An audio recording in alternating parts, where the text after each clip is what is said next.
എസ്രായുടെ പുസ്തകം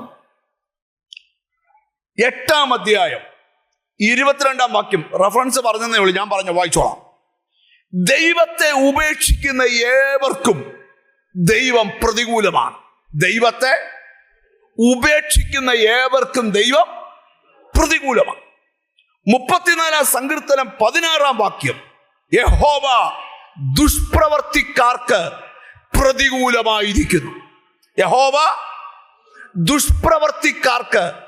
അപ്പൊ ദൈവത്തെ വിട്ടുപോകുന്നവന് ദൈവം പ്രതികൂലമാണ്, ദുഷ്പ്രവർത്തി ചെയ്യുന്നവർക്കും ദൈവം പ്രതികൂലമാണ്.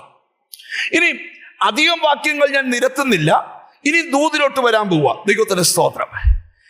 നമ്മൾ മുമ്പേ വായിച്ച് വന്ന ഭാഗം ഒരിക്കൽ കൂടെ വായിക്കണം. അത് മത്തായി സുവിശേഷം 14-ാം അധ്യായം 23-24 വാക്യങ്ങൾ നമുക്കൊന്ന് വായിക്കാം. അവൻ പുരുഷാരത്തെ 24-ാമത്തെ വാക്യം വായിച്ചാൽ മതി. സോറി. പടകോ കരവിട്ട് പല നാഴിക ദൂരത്തായി, കാറ്റ് പ്രതികൂലമാകൊണ്ട് തിരകളാൽ വലഞ്ഞിരുന്നു. ഇവിടുത്തെ പ്രതികൂലത്തിന് പിറകിൽ ഒരു കാറ്റ. ഈ കാറ്റ് ഇവരെ വല്ലാതെ ഉലച്ചു. ഞാൻ ഇനി ദൂതിലോട്ട് വരിക. സ്തോത്രം.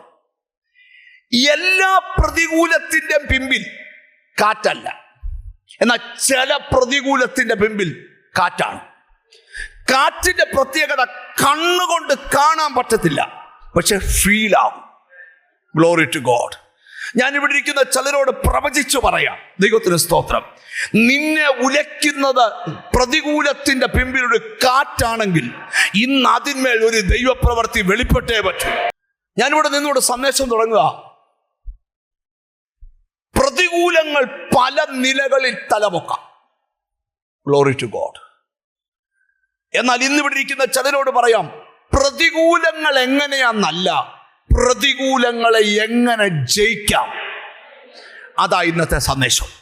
ഒരു നല്ല ഹല്ലേലൂയ പറഞ്ഞാട്ട്. എത്രയോ പേരുടെ ഈ മെസ്സേജ് കേട്ടോണ്ടിരിക്കുമ്പോൾ ചിലരുടെ ജീവിതത്തിൽ വർഷങ്ങളായി വെളിപ്പെട്ട് നിൽക്കുന്ന ചില പ്രതികൂലങ്ങൾ ഇന്ന് കീഴടങ്ങണം. പ്രതികൂലമല്ല നിന്റെ മുമ്പിൽ നിൽക്കേണ്ടത്, യേശുവാ നിനക്ക് മുമ്പിൽ നിൽക്കേണ്ടത്.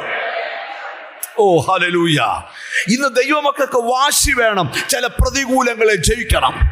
അതിനുള്ള കൃപ കർത്താവ് നിനക്ക് തരാൻ പോവുക. പ്രതികൂല സാഹചര്യങ്ങൾ. യെസ്.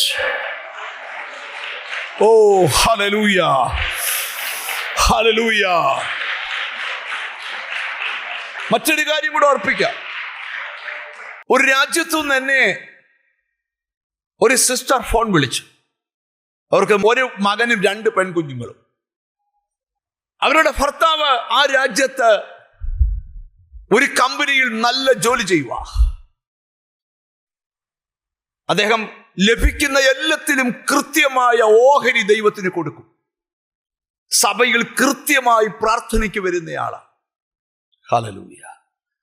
അറിഞ്ഞുകൊണ്ട് ഒരു തെറ്റും ചെയ്യാത്ത മനുഷ്യന് പെട്ടെന്നൊരു പ്രതികൂലം ഉണ്ടായി. അവിടെ ആ കമ്പനിയിൽ നിന്ന് എന്തോ ഒരു മോഷണം നടന്നു. ആ മോഷ്ടിക്കപ്പെട്ടവരുടെ 2 പേരുടെയും ലിസ്റ്റ് താൻ ക്യാമറയിൽ നിന്ന് എടുത്ത് ഹയർ അതോറിറ്റിന് കൊടുത്തു. അവരെ 2 പേരെ സസ്പെൻഡ് ചെയ്തു. എന്നാൽ അതിൽ സസ്പെൻഡ് ചെയ്ത ഒരാളുടെ ബ്രദർ ഈ കമ്പനിയിലുണ്ട്. സൂക്ഷം 3 മാസം കഴിഞ്ഞപ്പോൾ വീണ്ടും ഇതുപോലൊരു മോഷണം നടന്നു. ആ മോഷണത്തിൽ ഈ മനുഷ്യനെ പ്രതിയാക്കി 13 വർഷമായി ആ മനുഷ്യൻ ജയിലിൽ കിടക്കുക. അദ്ദേഹത്തിന്റെ ഭാര്യനോട് പറഞ്ഞു, ഈ പ്രതികൂലം എന്ന് മാറും. ഒന്നാമത് ദൈവമക്കൾ ഏറ്റവും അധികം പ്രാർത്ഥിക്കണം, അരുതാത്ത പ്രതികൂലങ്ങൾ തലപൊക്കരുത്. ചിലരുടെ ലൈഫിനെ തകർത്തത് ചില പ്രതികൂലങ്ങളാ. ഇന്ന് അതിനെ ജയിക്കുന്ന കൃപ ഇതിനകത്ത് വ്യാപരിക്കട്ടെ. ഓ ഹല്ലേലൂയ. കാലപ്പഴക്കം ചെന്ന ചില വിഷയത്തെ പരിശുദ്ധാത്മാവിന് തൊടാൻ പോവുക. ഓ ഹല്ലേലൂയ. ഇനി ദൈവമക്കളെ ഏറ്റവും വലിയ വിജയം എന്താണെന്നറിയാമോ? പൗലോസ് റോമിലെ സഭയോട് പറയുക, ദൈവം നമുക്ക് അനുകൂലമെങ്കിൽ നമുക്ക് പ്രതികൂലമാർ. പലരും സൃഷ്ടിച്ച പ്രതികൂലം, പല പൈശാചിക ശക്തിയും നിനക്കെതിരെ അഴിച്ചുവിട്ട പ്രതികൂലം നിന്നെ തൊടാഞ്ഞതിന്റെ രഹസ്യം ഒരുവൻ നിനക്ക് അനുകൂലമാ.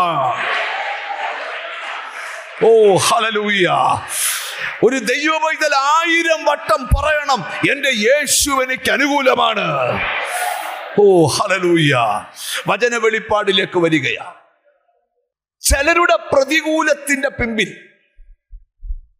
മനുഷ്യനുണ്ട്, പിശാചുണ്ട്. എന്നാൽ ചിലരുടെ പ്രതികൂലത്തിന്റെ പിമ്പിൽ ദൈവമാണ്. പിശാചുണ്ടാക്കുന്ന പ്രതികൂലമുണ്ട്, മനുഷ്യനുണ്ടാക്കുന്ന പ്രതികൂലമുണ്ട്, ദൈവം ഉണ്ടാക്കുന്ന പ്രതികൂലമുണ്ട്.